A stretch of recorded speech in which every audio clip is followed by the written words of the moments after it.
Regardez bien ces images. Ne détournez pas les yeux. Des pompiers, face à des policiers. Uniforme contre uniforme, casque contre casque. Ce n'est pas un film, ce n'est pas une dystopie. C'est la France. Et la première question n'est pas qui a tort. La vraie question c'est comment un pays en arrive là.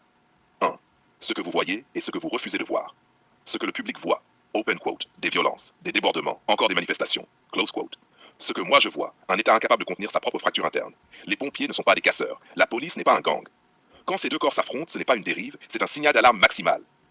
Dans l'histoire des États, ce genre d'image apparaît juste avant les grandes ruptures. 2. Les pompiers. Le dernier capital de confiance. Les pompiers, c'est la profession la plus respectée de France. Celle qu'on appelle quand tout brûle, celle qui arrive quand l'État est déjà absent. Ils entrent là où les politiques ne mettent jamais les pieds.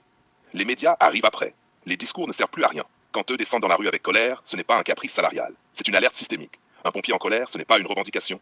C'est un diagnostic. La police, le mur final. La police, elle, est utilisée comme tampon, paratonnerre, mur humain entre la population et le pouvoir.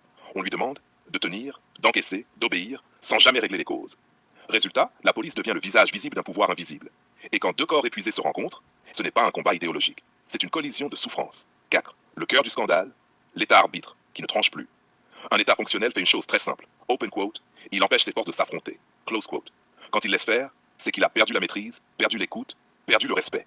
Un État qui laisse ses serviteurs se battre est un État qui gouverne par l'usure, gagne du temps, sacrifie la cohésion. Ce n'est pas de l'incompétence, c'est de la lâcheté structurelle.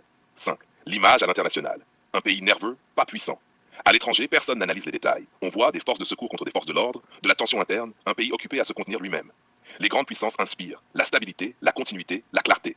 La France aujourd'hui inspire la nervosité, l'agitation, la fragmentation. Et dans un monde dur, un pays fragmenté est un pays affaibli. 6. Le mensonge médiatique. On va vous dire, open quote, ce sont des cas isolés. La situation est sous contrôle. La République tient. Close quote. Faux. Une République ne tient pas quand ceux qui la protègent n'y croient plus. Une République ne tient pas quand le dialogue est remplacé par des boucliers.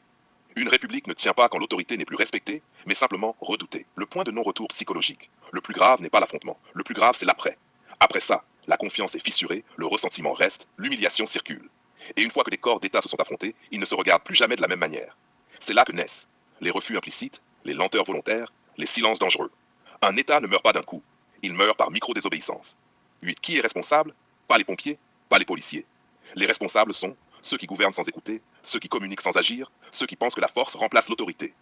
L'autorité, ce n'est pas le casque, ce n'est pas la matraque, ce n'est pas le décret. L'autorité, c'est la légitimité perçue, et elle est en train de s'effondrer. Conclusion, regardez bien.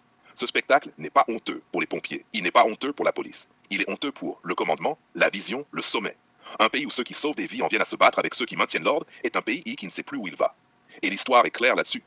Open quote, quand l'État ne protège plus ses protecteurs, il finit toujours par